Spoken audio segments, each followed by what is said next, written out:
সকালের নাস্তা আজকে দুধ আর হচ্ছে পাউরুটি দিয়ে করলাম। আসসালামু আলাইকুম এভরিওয়ান, কেমন আছেন সবাই? আশা করি সবাই অনেক বেশি ভালো আছেন। আলহামদুলিল্লাহ আমরাও ভালো আছি।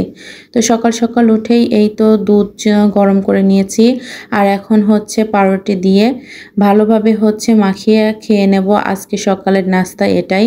আর আমার অনেক দিন ধরেই এরকম দুধ পাউরুটি খেতে ইচ্ছা করছিল। আমি তো ছোটবেলায় অনেক খেয়েছি। আর এখন হচ্ছে দুপুরে রান্না করতে চলে আসছি। আজকে একদম সিম্পল রান্না করব, ছোট চিংড়ি মাছ দিয়ে ঘাটি আর সাথে হচ্ছে মসুরের ডাল দিয়েছি। আর এখন হচ্ছে ঘাটিটা যেহেতু সিদ্ধ হয়ে গেছে, এখন আমি তেলের উপর দিয়ে দেব। পাবনা জেলার মানুষ এটাকে হচ্ছে তেলে দেওয়া বলে, আর অন্য সব জেলার মানুষ হয়তো বা ফোড়ন দেওয়া বলে। তো আজকে সবজির মধ্যে ছিল বেগুন, পোল্লা বা ধুন্দুল, আর সাথে ছিল আলু, আর সাথে ছিল হচ্ছে মসুরের ডাল আর ছোট চিংড়ি। এগুলো দিয়েই হচ্ছে আজকে সবজি রান্না করেছি। অনেক দিন ধরেই হচ্ছে চিংড়ি দিয়ে সবজি খেতে ইচ্ছা করছিল, তো ঝটপট করে সবজিটা রান্না করে দুপুরে খেয়ে নিয়েছিলাম। আর এখন হচ্ছে রাতের বেলা হচ্ছে খিচুড়ি রান্না করেছি। আজকে একদম সাদামাটা খাবার খাবো, কারণ প্রতিদিনই তো ভালো মন্দ খাই, তো একদিন একটু সাদামাটা খাবার খেলে কোনো কিছুই হবে না। আর আমার বাচ্চারা তো এগুলো পছন্দ করে, এতে আমার কোনো সমস্যা হয় না আলহামদুলিল্লাহ। তো এখানে আমি খিচুড়িটা মাখিয়ে নিয়েছি। খিচুড়িটার মধ্যে আমি 3 রকমের ডাউল দিয়েছি, মুগ ডাল, মসুরের ডাল আর দিয়েছি হচ্ছে মাসকলার ডাল। তো 3 রকমের ডালই ঘরে ছিল। খিচুড়ি রান্না করতে কি কি লাগে এটা তো সবাই জানে, আর বলার দরকার নেই। তো এখানে আমি খিচুড়িতে পরিমাপ মতো পানি দিয়েছিলাম আর এখন হচ্ছে বলক চলে আসছে। আমি এ পর্যায়ে একটু খিচুড়িটা নেড়ে চেড়ে সাথে হচ্ছে সরিষার তেল দিয়ে দেব।